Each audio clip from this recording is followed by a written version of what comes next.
ঢালার তো রাস্তা পাচ্ছি না, কোথায় ফেললাম কি এই জিনিস অত সোজা না বাবা। এই যে ওই খড়ি মাটি গুলিয়ে হয়ে গেল তা না, এই দিয়ে ভালো পারি কি করছে করে তুমি রাখো।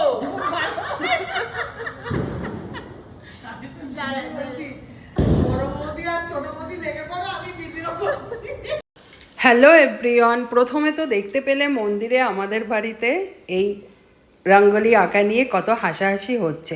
অ্যাকচুয়ালি এই রঙ্গোলিটাগুলো দিতে কিন্তু ঝুমি খুব পারে, আর ওই দেয় প্রত্যেকবার। এবার আসেনি, তারপরেও মেজো দিদিভাই মেকআপ করে, আর আমরা সঙ্গে আছি, আমরা তো সেইভাবে কিছু পারিই না। যাই হোক, আজ কিন্তু কালী পুজোর সন্ধ্যা, আমাদের বাড়িতে প্রদীপ দেওয়া। কালী পুজোর দিন রাতেই আমরা প্রদীপ দিই, মোমবাতি জ্বালাই সারা বাড়ি ভরে, আর এইভাবে চলে। তারপরে প্রদীপগুলো নিয়ে যার যার ঘরে এইভাবে নিয়ে আসা হয়েছে, যে কটা করে লাগে।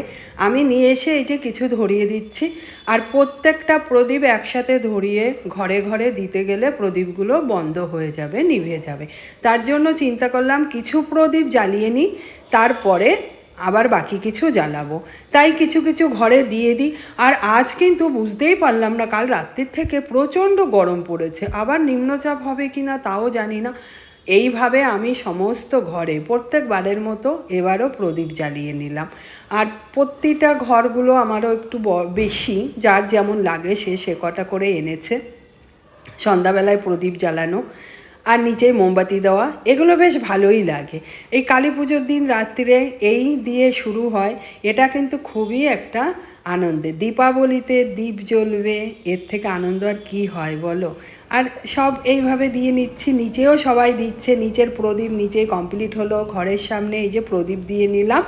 লাস্ট নিচে যেয়ে দেখি রঙ্গোলি মোটামুটি ভালোই ফাইনাল লুক ক্রিয়েট করেছে, ভালো লাগছে, প্রদীপগুলো জ্বলছে, আর দেখতে কিন্তু দেখো দারুণ লাগছে, ঠাকুরের কাছেও খুব সুন্দর লাগে।